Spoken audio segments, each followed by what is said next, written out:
ஓம் அமிர்தீஸ்வரி நமக. நீங்கள் எல்லாரும் சாமி கும்பிடுவீங்களா? உங்கள் வீட்டு பூஜை அறையில் எத்தனை விதமான சாமி படம் வச்சுருக்கீங்க? ஒரு முறை அம்மா ஒரு பக்தர் வீட்டுக்கு போயிருக்கும் போது அவங்க வீட்டில் காளியோட படம் இருந்துதான். அது அம்மா எடுத்துட்டு தன்னுடைய ஆசிரமத்துக்கு வந்துட்டாங்களா, ஸ்ரீமத் அமிர்தானந்தமயி தேவி.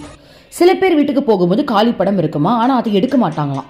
அப்போ ஒரு பக்தருக்கு ஒரு கேள்வி வந்துதான், அம்மா இவங்க வீட்டில் இருக்கிற காளி படத்தை எதுக்காக எடுத்துட்டு வந்தீங்க ஆசிரமத்திற்கு?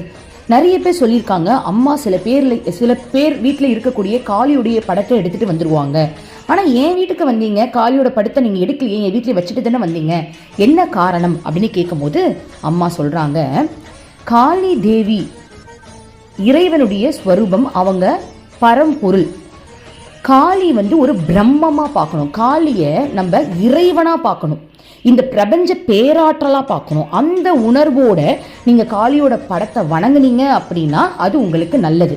ஆனால் சில பேர் காளியை கெட்டவங்களை அழிக்கிற தெய்வம் மட்டுமே பார்க்குறாங்க.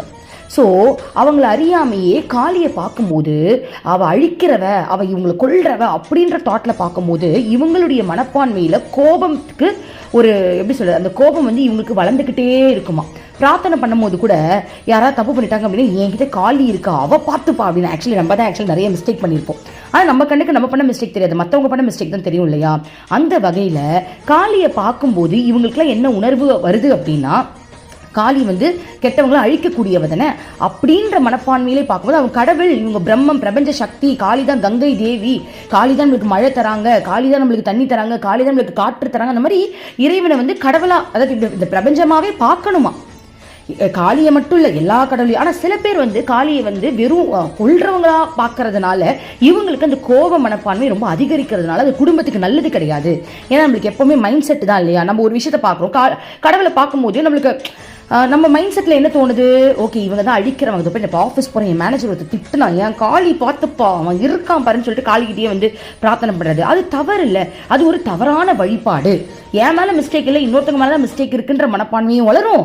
கோப மனப்பான்மை அதிகரித்தனால அது குடும்பத்துக்கு நல்லது கிடையாது. அதனால தான் இந்த மாதிரி இருக்கிறவங்க வீட்டில் இருந்து அவங்களுடைய சிந்தனைகள் அம்மாவுக்கு தெரியும் இல்லையா? அதனால் இந்த காளியோட ஃபோட்டோவை எடுத்துகிட்டு வீட்டுக்கு ஆசிரமத்துக்கு வந்துருவாங்களாம். சில பேர் வீட்டில் எடுக்காததுக்கு காரணம் அவங்க கரெக்டாக பக்குவமாக இறைவன் நினைச்சு ஒரு அன்பு ரீதியாக கும்பிடுறதுனால அம்மா அதை வச்சுட்டு வந்தாங்கன்னு சொல்கிறாங்க. ஸோ உங்கள் வீட்டில் காளி ஃபோட்டோ இருக்கா? கமெண்ட் பண்ணுங்கள். ஓம் அமிர்தீஸ்வரி நமக. ஓம் நம சிவாய.